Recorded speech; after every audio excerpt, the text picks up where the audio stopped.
Previously on New Orleans. I was really liking it. It was like this song and then Face of My City back to back. You know, it was 3 bangers. Yeah, like yeah. 21C was third too.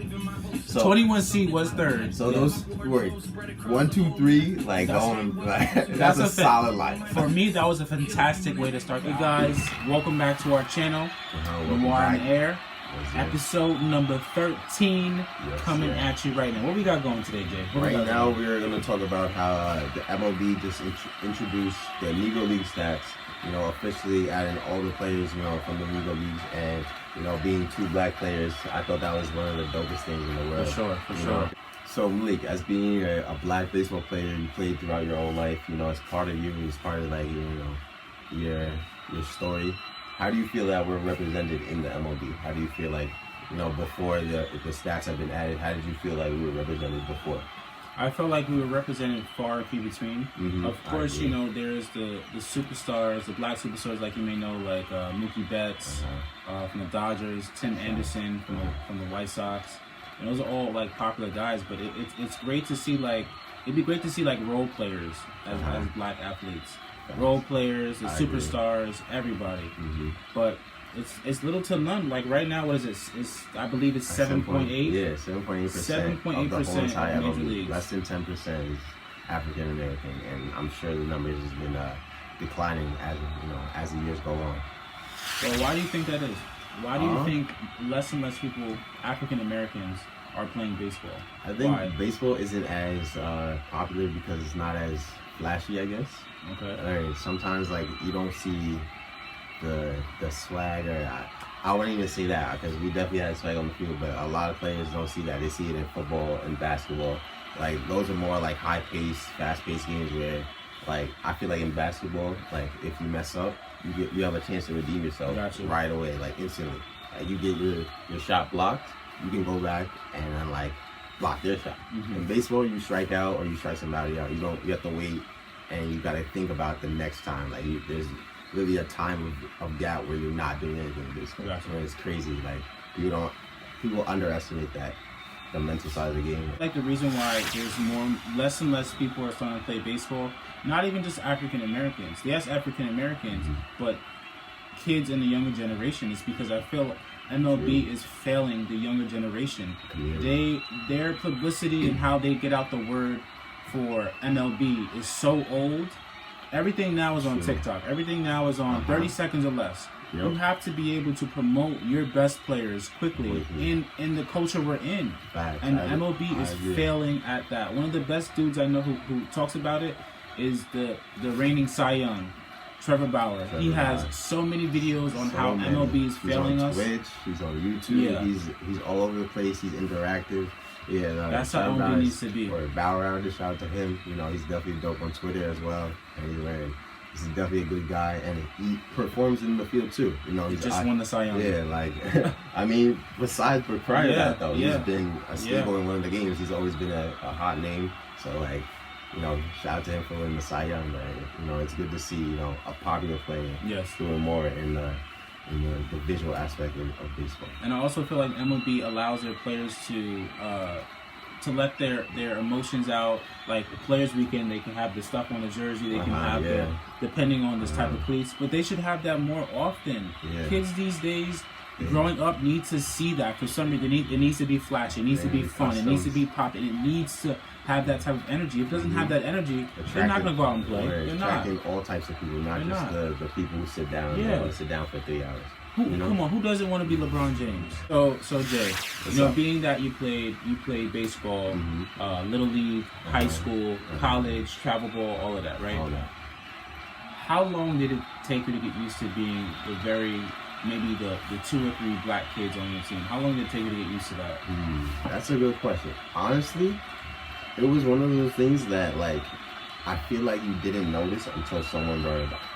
And like, I feel like you play baseball and you're just having fun, you're with your guys, and then it's like, all of a sudden it's like, you get to a level and where it's not necessarily black versus white versus Spanish, but it's like you can feel kind of like, I don't know, there's a unity between the black players, maybe through the white players and Spanish players, but definitely I guess a team within a team. Yeah. You know, I know me, you, and Chicago. You know, shout out to him. He's doing well. You know, we were the 3 black players on the team, and we instantly, you know, came together. You know, formed a brotherhood and wanted to spread it. And I definitely feel that, because although baseball teams, no matter what ethnicity you are, if you're on a good team, it's a family. Facts. But there's just something when I saw Jay and Boy Chicago. Chi-Town. It was just it's a different type of experience. It's just like he brought in a kid this year, so God bless to him. Yeah, that's dope. So it's different when you have people your same ethnicity who share the same culture you do. It's definitely a better experience. It is. And I don't even think it's like let's separate type thing. It's more of I see someone who's been through what I've been through. You know, I attract to that. You know, just off rip. Like, you've been through like the I guess being the only black kid on the baseball team. So April 15th every year. What happens April 15th? That's Jackie Robinson Day. Yep. Okay. MLB. So all the players, if you guys don't know, if you don't watch baseball, every single player in the major leagues wears the number 42 on the back of their jersey, representing Jackie Robinson. Yep. How do you feel MLB is doing with that? I think they're doing well. This year during due to COVID, I think it was on a different day. I think they switched it up. So they still, you know, it was like multiple days. Yeah, it was still represented. So it was great that they could still, you know, show the respect to Jackie Robinson, you know, the pioneer he is and what he did for the game. But it's crazy because it's like there's so much stats and so many things getting added, but he was the only one we talk about. He's the most popular. Obviously, we know about like Satchel Paige and things like that, but like there's so many players that we now get to look at. Like there may be players like I don't know, you just overlooked or names we just didn't hear about. I think that's the biggest thing with the addition of all the stats and everything is giving us the chance, not just us African Americans, but people, baseball fans in general, just the opportunity just to be exposed to different names, different players, different teams. Yeah, you know, it's like there's been 30 teams, and now there's a whole nother 30. So, it's big, so and also it's gonna open the fact for people to get more educated about the Negro Leagues. Like what teams were they? Where did they come from? And there's hundreds of players that were there before the time of Jackie Robinson who helped him. Without those players, there would be no Jackie Robinson. Nice.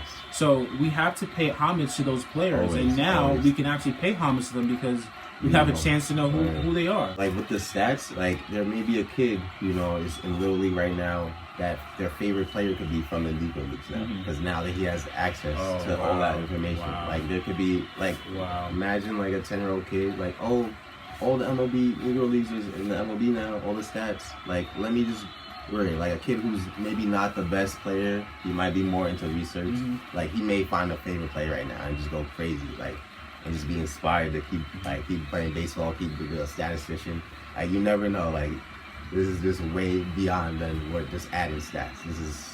We're multi-level, to be honest. And I think Major League Baseball is going to benefit from this is because on the educational aspect of it, let's just say there's a little 10-year-old kid, a white kid, who knows nothing about prior to this before Negro Leagues at all. He's never heard of it. Then, like you said, these stats come in here and they start talking about Negro League players. And a white kid will get educated about a Negro League player. I don't understand what's happening. Like, when was that ever a thought? Yeah. But now everything is so easy on the phone. You can just type anything up. It comes up on a Major League page. You hit a link, all the stats pop up, and it's over from there. That's dope. I think MLB. This could be really good for MLB as long as they push it the right way. Who is your favorite African American player, past and present? Past and present? Okay. So past, I'm going to have to go with Josh Gibson. I did a report on him actually in 5th grade. All right, he's a catcher. He had more home runs than Babe Ruth at the time. It was, you know, just absurd amount of power this guy had. You know, he was a dope player. And that was my favorite player. Present, I got to go with Mookie Betts. Mookie. I've been riding with Mookie Betts since Boston. You know, as a Yankee fan, it was definitely hard rooting for him.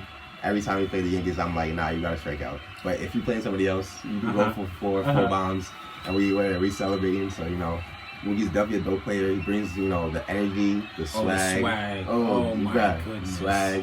He's definitely always drippy. You know, he's sponsored by Jordan, so he's definitely Weird. He definitely a legit player. You know, he plays the game right though. That's the thing. He's not too flashy. He stays humble, but you know when he's up, you know, you better be watching. You know, the show's on. So what about you? Well, past and present favorite players. So past and present, past I gotta go with Satchel Paige. Being that I was a pitcher, I feel like I have sort of like a relationship with him. But yeah, this guy, he played for like 800 years. Nobody cared. Yeah, he just kept throwing. He was like, you know, I'm 50 years old, but I'm gonna just keep throwing. But this guy, like, just to give you a little bit of his stats, like he went 140. He went 146 and 64 in Negro Leagues, right? And he was so famous for his pitching style. They call it the hesitation. And you know, it's crazy. I'm looking at videos of him pitch. I'm like, wow, that hesitation. They do that today, right now. Over the past like year and a half, there's been a lot of pitchers in the MLB who are starting to like break up the timing. And a little bit before, bro. Remember when Johnny Cueto on the Giants? Yes. He used to like Johnny Cueto, yes, all crazy things, and then that's where a direct implementation from Satchel Paige. It's crazy. It's crazy. Yeah. But what about present? Who you got? Present. This who you got? To me, he's not the best player, but it's his actions on and off the field that get me. And that's got to do with my boy Curtis Granderson. C. Grandy. He's one of the most intellectual people you will ever meet or watch on TV. From the days, because I'm a big Yankee fan, so when he was on the Yankees, I didn't know much about him. But when he would speak, he was just like, wow, this guy is so educated. He knows everything about the game. His charity is great. He does so much stuff off the field. And I feel like the best thing about any type of athlete, what you can do, is while you're an athlete, while you're playing, you have to set yourself up for your career after. Because you could always tell the athletes that are going to become sports announcers afterwards, who are always going to be involved. You're always going to have a job. In the loop, And he's always there. Even I think he does sportscasting, doesn't he? That's what I'm saying. Like even before he retired, let's say the Yankees didn't go to the World Series, he would be on Fox talking about the World Series games. Yeah, like he's setting up yourself. I'm still getting paid. I'm still in the loop, which is always where it shows his love for the game. Like absolutely. Always in the loop. And I feel like athletes that are well-rounded are the best example for a young person. Not just great athletes, but they are well-rounded. They speak well, they dress well, they're educated. That is the best example for an athlete. They're not in the news, they're not in the media, they're not in the mix, they don't have, relationship problems. They're just, they're doing them, they play hard, and then off the field, they're a normal person. Well, 2020, right? It's been a tough year for black people, right? And a lot of stuff has been going on. George Floyd, a lot of protests. Do you feel the MLB took advantage of that and kind of saw the opportunity to add the stats, or was this already kind of premeditated in the works, like from years beyond, or was this just an opportunity and took the shot? Because remember, the MLB is a business. At the end of the day, they have a brand. They have to represent their brand, and they always want to be showing that they're doing the best for the world. To be honest, do you think it was a Alright, this is a devil advocate question. I'm just asking your opinion. Do you think this was an opportunity or this was already premeditated? So, being that you said the MLB is a business, and I agree, it is a business, it's about making money. I feel like all this, during this whole time, there were organizations who you never really saw support for the black community until these things started happening. 100%. Because these companies, it's crazy because everything is on social media now. If you don't show support for something, you might lose money. Now, I'm not saying the MLB didn't have this in the works. They probably could have. But I do agree that the way it dropped, the timing of it is kind of an issue for me. Because it's like, okay, you drop this now, being that we're having all these issues. But you know what? At the end of the day, the Major League is a business. And if it's very sad, but if it's not making you money, then you're probably not going to do it. It's more on the, I guess, the real side, keeping it 100. Because, like I said, at the end of the day, it's a business. I want to, take the emotional part, and it's like we got in there, and thank God, we're represented. But you got, like I said, like you never know. They could be just taking advantage of the timing, and it could be a whole different story.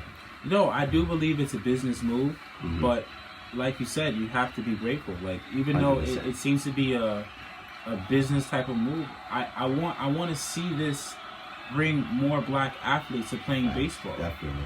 I mean, hope that's the outcome. I mean, there's athletes around nowadays that are just phenomenal who can play multiple sports. Like if you're a young kid out there, like when I have a kid, a son and or a daughter, I want them to play multiple sports. And of course, I would like them to play either baseball or softball. Of course, that's where my heart is. But I want to see more black athletes playing baseball so bad, who are educated, who have a college education, and who are ready to not only produce on the field, but who are way ready to produce off the field. So we talked about community and how, you know, that being a black youth is important, and playing baseball, and as you know, our childhood playing the game. You know, you recently joined Co-op City Little League, I think it is. You know, give us a little insight on that. You know, how is it going, and how that works. So basically, I'm a board member of my community in our community local Little League. Right. And I played for Little League when I was young. That's where I pretty much got all my skills from, and then took that on to high school and then to college. But being on the board, it's kind of frustrating because I live in such a big community where we have like almost 50,000 people who live in our community. And honestly, we're struggling to get players to come play. And it's just like, why? Why are we struggling? But now I think what I've been trying to help them do is to try to get the social media aspect up. That's one of my positions. I try to increase the social media, try to start the social media, post pictures, and do all sorts of stuff where people, because everything right now is on the phone.